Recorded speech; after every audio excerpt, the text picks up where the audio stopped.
The Labor of Women in the Evolution of the Economy, written by Alexandra Kollontai and narrated by Ivy Whitlock.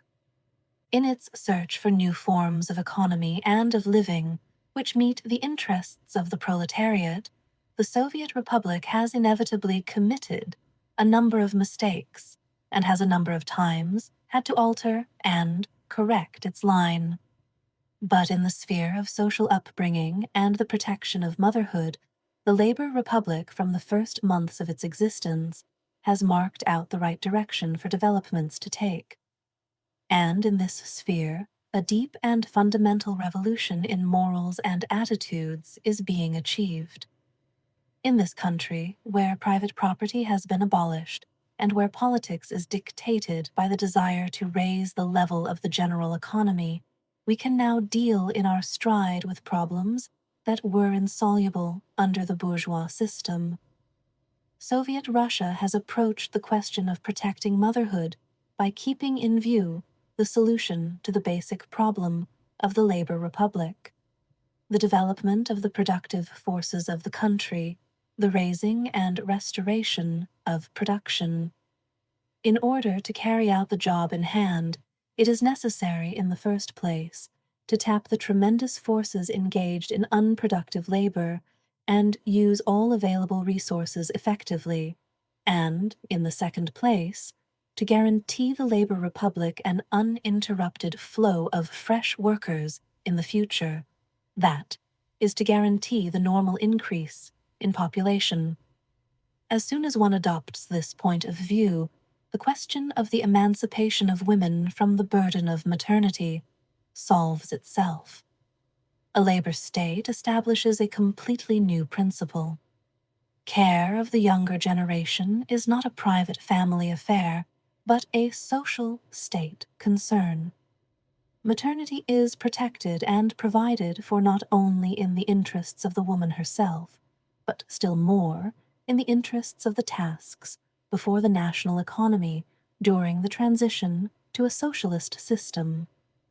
It is necessary to save women from an unproductive expenditure of energy on the family, so that this energy can be used efficiently in the interests of the collective. It is necessary to protect their health in order to guarantee the Labor Republic a flow of healthy workers in the future.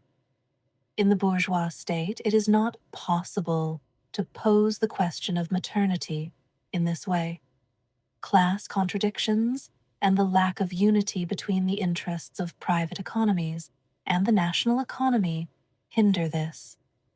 In a labor republic, on the other hand, where the individual economies are dissolving into the general economy, and where classes are disintegrating and disappearing, such a solution to the question of maternity is demanded by life, by necessity. The labor republic sees woman first and foremost as a member of the labor force, as a unit of living labor. The function of maternity is seen as highly important, but as a supplementary task and as a task that is not a private family matter, but a social matter. Our policy on the protection of maternity and childhood, as Vera Pavlovna Lebedeva correctly notes, is based on the picture of woman in the work process, which we keep constantly before our mind's eye. But in order to give woman the possibility of participating in productive labor without violating her nature or breaking with maternity, it is necessary to take a second step. It is necessary for the collective to assume all the cares of motherhood that have weighed so heavily on women, thus recognizing that the task of bringing up children ceases to be a function of the private family and becomes a social function of the state. Maternity begins to be seen in a new light. Soviet power views maternity as a social task. Soviet power, basing itself on this principle, has outlined a number of measures to shift the burden of motherhood from the shoulders of women to those of the state. Soviet power takes responsibility for the care of the baby and the material provision of the child through the subdepartment of the protection of motherhood and childhood, headed by Comrade V.P. Lebedeva, and the section of Narkompros, the Commissariat of Education, which deals with social upbringing. The principle that Soviet power accepts in tackling the problem is that the mother be relieved of the cross of motherhood and be left with the smile of joy which arises from the contact of the woman with her child. Of course, this principle is far from having been realized. In practice, we lag behind our intentions. In our attempts to construct new forms of life and living, to emancipate the laboring woman from family obligations, we are constantly running up against the same obstacles, our poverty and the devastation of the economy. But a foundation has been laid. The signposts are in place.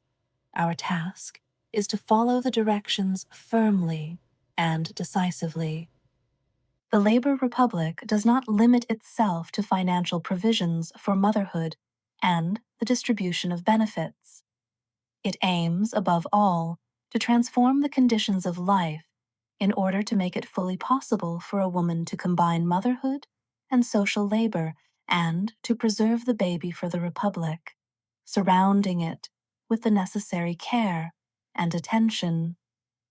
From the very first months of the existence of the dictatorship of the proletariat in Russia, worker and peasant power has been striving to cover the country with a network of institutions for the protection of motherhood and the social upbringing of children. The mother and the child became a special object of concern in Soviet politics. During the first months of the revolution, when I held the position of People's Commissar of Social Welfare, I considered it to be my main task to chart the course that the Labor Republic should adopt in the sphere of protecting the interests of woman as a labor unit and as a mother. It was at this time that the board which deals with the protection of motherhood was set up and began to organize model palaces of motherhood. Since then, Comrade Vera Pavlovna Lebedeva has worked ably and energetically, and the cause of the protection of motherhood has flourished and established firm roots. From the early stages of the working woman's pregnancy, she receives the assistance of Soviet power. Consultation centers for pregnant and nursing mothers are now to be found across the length and breadth of Russia. In Tsarist times, only 6 consultation centers existed.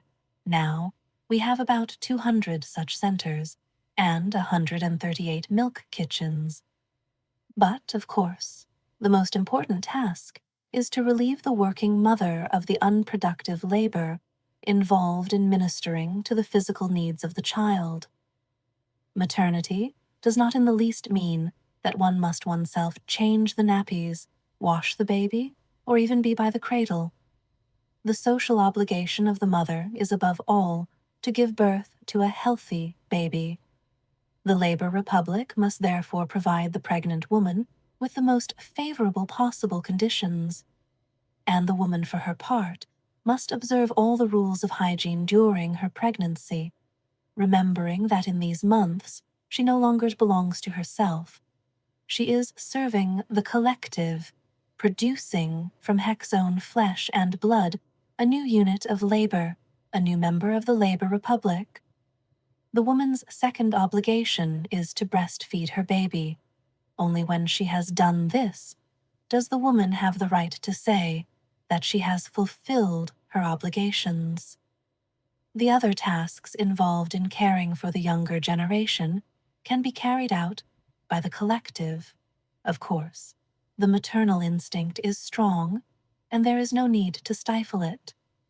But why should this instinct be narrowly limited to the love and care of one's own child?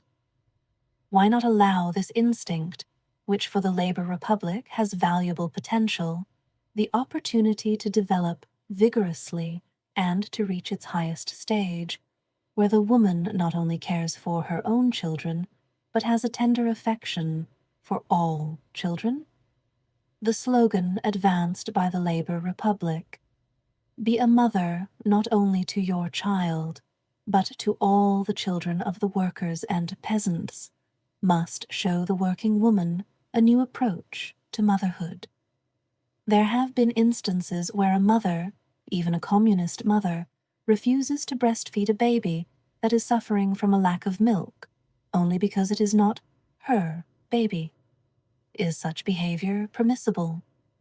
Future society, with its communist emotion and understanding, will be as amazed at such egoistic and antisocial acts as we are when we read of the woman in prehistoric society who loved her own child, but found the appetite to eat the child of another tribe.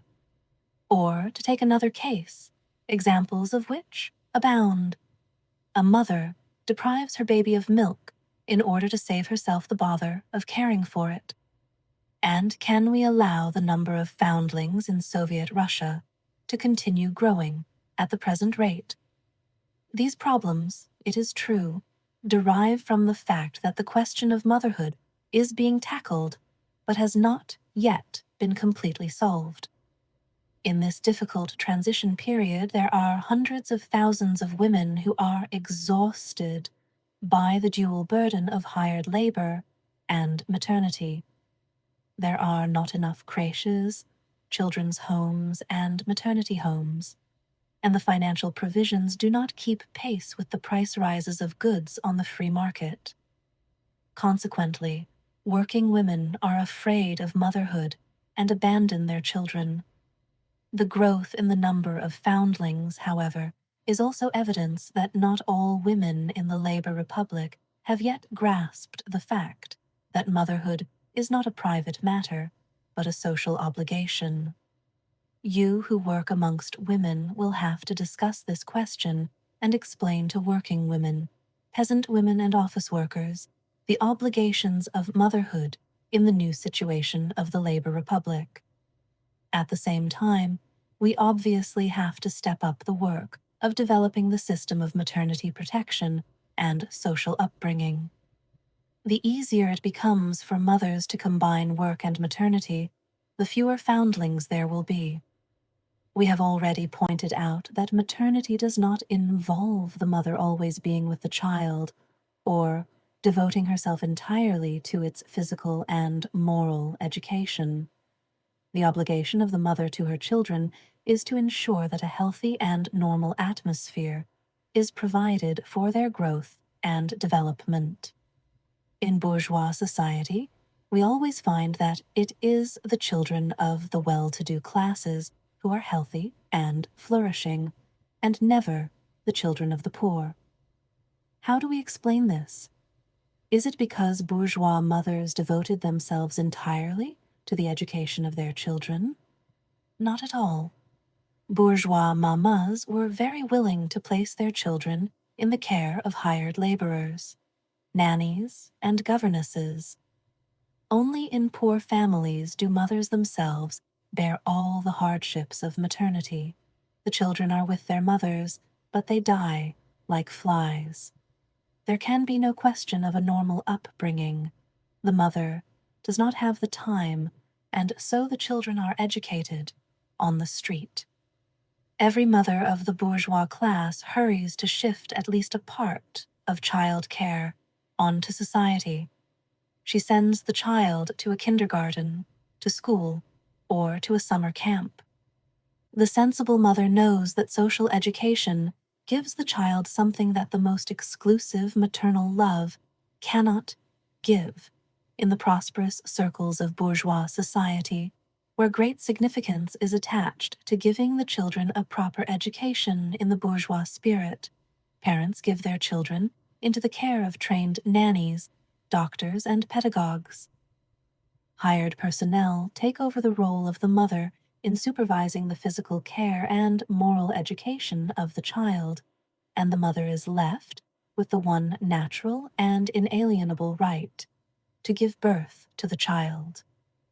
The Labor Republic does not take children away from their mothers by force, as the bourgeois countries have made out in tales about the horrors of the Bolshevik regime. On the contrary, the Labor Republic tries to create institutions which would give all women, and not just the rich, the opportunity to have their children brought up in a healthy, joyful atmosphere. Instead of the mother anxiously thrusting her child into the care of a hired nanny, Soviet Russia wants the working or peasant woman to be able to go to work, calm in the knowledge that her child is safe in the expert hands of a creche, a kindergarten, or a children's home. In order to protect woman as the reproducer of the race, the Labor Republic has created maternity homes and has tried to open them wherever they are particularly needed. In 1921, we had 135 such homes. These homes not only provide a refuge for the single woman in this most serious period of her life, but allow the married women to get away from home and family and the petty cares of the domestic round, and to devote all her attention to regaining strength after the birth and to looking after her child in the first most important weeks. Later on, the mother is not essential to the child, but in the first weeks, there's still, as it were, a physiological tie between mother and child. And during this period, the separation of mother and child is not advisable. You know yourselves, comrades, how willingly working women and even the wives of important functionaries take advantage of the maternity homes, where they find loving attention and peace. We do not have to use agitational methods to persuade women to use the maternity homes. Our problem is that the material resources of Russia are so limited. We are poor, and this makes it difficult for us to extend our network to cover the entire area of labor Russia with such aid stations for working women and peasant women. There are, unfortunately, still no maternity homes at all in the rural regions, and in general, we have done least of all to help the peasant mothers. In fact, all we have done for them is to organize summer creches. This makes it easier for the peasant mother to work in the fields without her baby suffering in any way. In the course of 1921, 689 such creches, providing for 32,180 children, were opened. For mothers working in factories and offices, creches have been set up at factories and institutions, and also at a district and town level. I do not have to emphasize the great significance of these creches for the mothers. The trouble is that we do not have enough of them, and we cannot satisfy even a tenth of the demand for such aid centers. The network of social education organizations which relieve mothers of the hard work involved in caring for children includes, apart from the creches and the children's homes, which cater for orphans and foundlings up to the age of 3, kindergartens for the 3 to 7-year-olds, children's hearths for children of school age, children's clubs, and finally, children's house communes and children's work colonies. The social educational system also includes free meals for children of preschool and school age. Vera Velichkina Bonch-Bruyevich, a revolutionary to the end of her life, fought very hard for this measure, the introduction of which has, as you know, helped us a great deal in the hard years of the Civil War, and has saved many children of the proletariat from emaciation and death from starvation. The concern of the state for children is also manifest in the provision of free milk, special food rations for the young, and clothes and footwear for children in need. All these projects are far from having been realized in full. In practice, we have covered only a narrow section of the population. However, we have so far failed to relieve the couple from all the difficulties of bringing up children, not because we have taken the wrong course, but because our poverty prevents us from fulfilling all that Soviet power has planned. The general direction of the policy on maternity is correct, but our lack of resources hinders us. So far, experiments have only been carried out at a fairly modest level. Even so, they have given results and have revolutionized family life, introducing fundamental changes in the relationships between the sexes. This is a question we will discuss in the following talk. The task of Soviet power is thus to provide conditions for the woman where her labor will not be spent on non-productive work about the home and looking after children, but on the creation of new wealth for the state, for the labor collective. At the same time, it is important to preserve not only the interests of the woman, but also the life of the child, and this is to be done by giving the woman the opportunity to combine labor and maternity. Soviet power tries to create a situation where a woman does not have to cling to a man she has grown to loathe only because she has nowhere else to go with her children, and where a woman alone does not have to fear her life and the life of her child.